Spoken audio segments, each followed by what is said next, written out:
प्याला,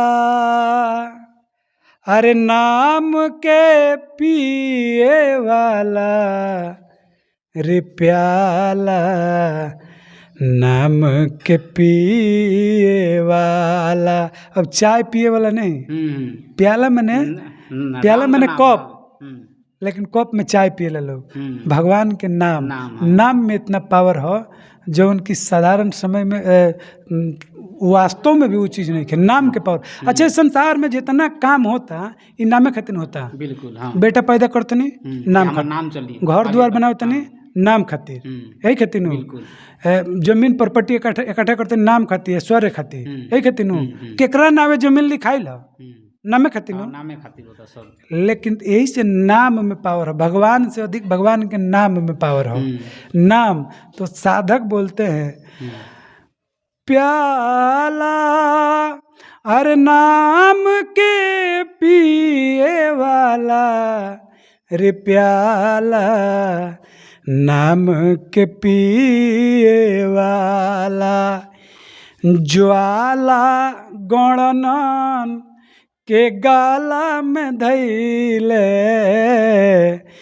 जिनकर सांप के माला, अरे माला, जिनकर सांप के माला। हाला हल अमृत कई दिहले, हाला हल अमृत कई दिहले, अरे आजुल कंठ बकाला रे प्याला, नाम के पिए वाला रे प्याला, नाम के पिए वाला। देखी, सबसे पहले भगवान के नाम लेवे वाला भक्त के रहे, भूत भवन भगवान बाबा भोलेनाथ। अच्छा। समुद्र मंथन के तत्पश्चात विष के उत्पत्ति भइल। देवता लोग मीटिंग कैले जेकरा के का कइल जाओ, कहीं जाई तो ही नुकसान करी। राय कैलस के एकरा के घर के बड़ बुजुर्ग के लगे लेके चले के चाहिए।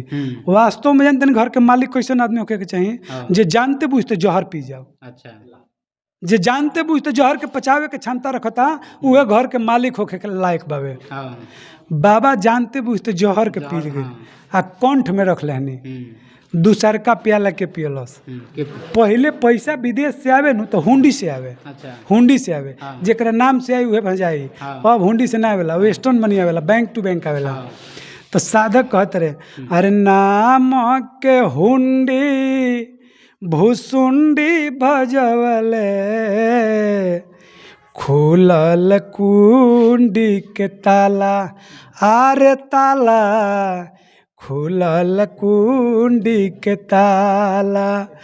अधम या भागाई कागा बनल, अधम या भागाई कागा बनल, अरे राम कथा कहे वाला रे प्याला, नाम के पिए वाला।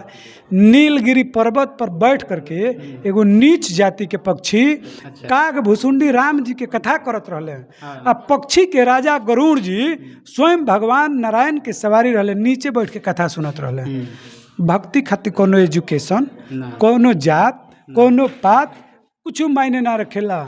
भगवान से प्रेम सेवरी के भइल, दुसाद के बेटी रहे। भगवान के प्रेम, माई के प्रेम रहसू के भइल, थावे में मनन सिंह के ना भइल। भगवान के प्रेम जामिल गिद्ध के संगे भइल, जटाऊ के संगे भइल। एगो चंडाल ब्राह्मण, गरीब ब्राह्मण सुदामा जी के संगे भइल। यही जा काग भुसुंडी के संगे भइल।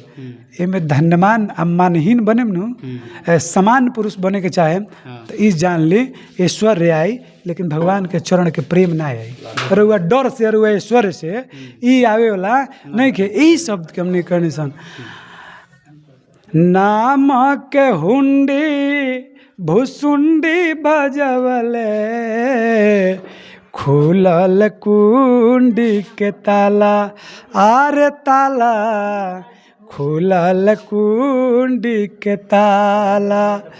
अधम या भागाई नरेंद्र बनल अधम भागा, नरेंद्र बनल अरे हरि के भजन करे वाला, रे प्याला नाम के पिए वाला, रे प्याला नाम के पिए वाला।